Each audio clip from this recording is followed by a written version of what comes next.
Hey, LeBron, you have to go back to 2012 to find a stat line like this. Josh Smith, actually, with the amount of points, rebounds, assists, plus four steals and three blocks. What was it on the defensive end tonight from you? What was the way of trying to set the tone on that end? Um, just trying to do whatever it takes to help us get off this losing streak, and but that's always been my game. To be able to play both ends of the floor, hold myself accountable, and be there for my teammates. And tonight was an instance where I was able to, get some steals, get some blocks. Took a couple charges, and just trying to, be the voice and also act on action as well on the defensive end.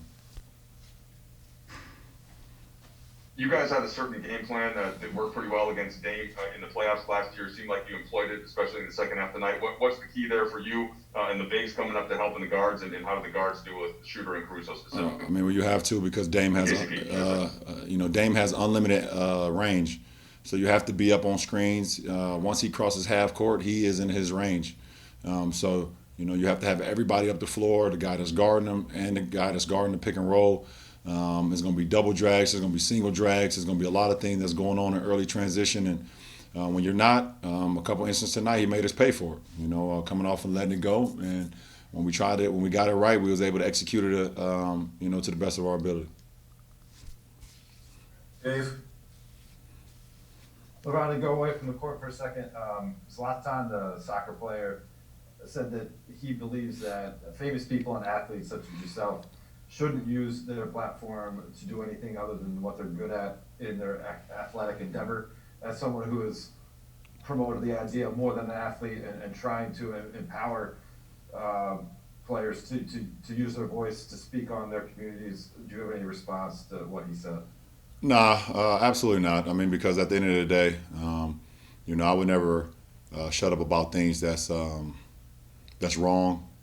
I preach about my people, and I preach about equality, social injustice, racism, systematic voting, voter suppression, things that go on in our community.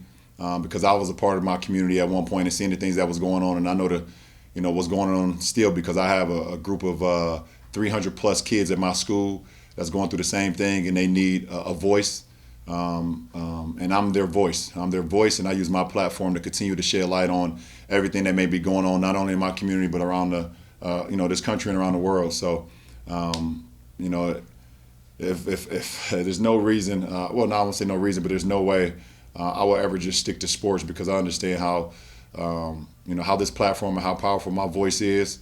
And he can just ask Renee Montgomery, if I would have shut up and just dribbled.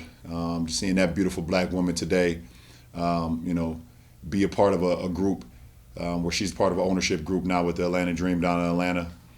And it's funny he say that because I believe in 2018 he was the same guy who said when he was back in Sweden talking about the same things because his last name wasn't a certain last name that he felt like it was some racism going on when he was out on the pitch. Right? He did say that, right? Yeah, I thought he said that. So, I speak from a very educated mind. I'm kind of the wrong guy to actually go at because I do my homework. Dan? Well, I can't ask you about anything else now. So, along those lines, like when you look around this league and you see a new generation of players, not growing into their voices, but like coming into the league with them, having them. I'm curious, how does that make you feel? And are there any players in particular whose leadership at a young age really speaks to you? Well, one, it makes me feel proud to be a part of a generation where our voices are heard and guys are speaking from an educated, mindset. But more importantly, they speak from. I think when you speak from your heart, it rings bells even louder. And we got, a lot of guys that are speaking from the heart that didn't believe they had a voice at one point in time, or now they're coming into it and they see that they can have a voice and that their voice really matters.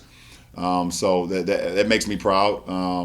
And you see, guys like, Jaylen Brown, who's very, obviously he's educated beyond his years, and I love what he stands for.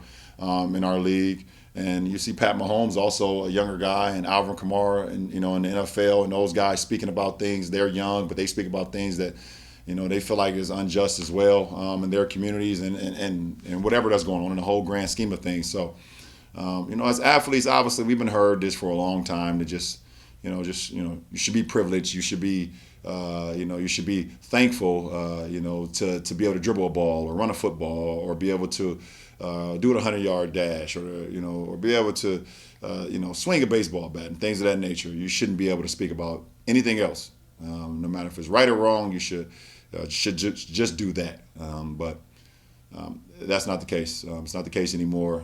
And as long as I'm around, it won't be the case for a long time.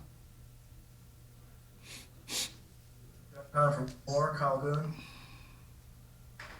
Hello, just on the game tonight, I was wondering if you'd speak to the impact of Dennis, but also just how much more fun do you guys have when you guys are playing connected that way and a little bit closer to being whole as a team? Well, obviously Dennis gives us an automatic spark. His energy alone gives us a spark. His competitive nature gives us a spark. And obviously we've been shorthanded as of late. So, to have another body, a fresh body, well, I wouldn't say fresh when you're out of the game for a week.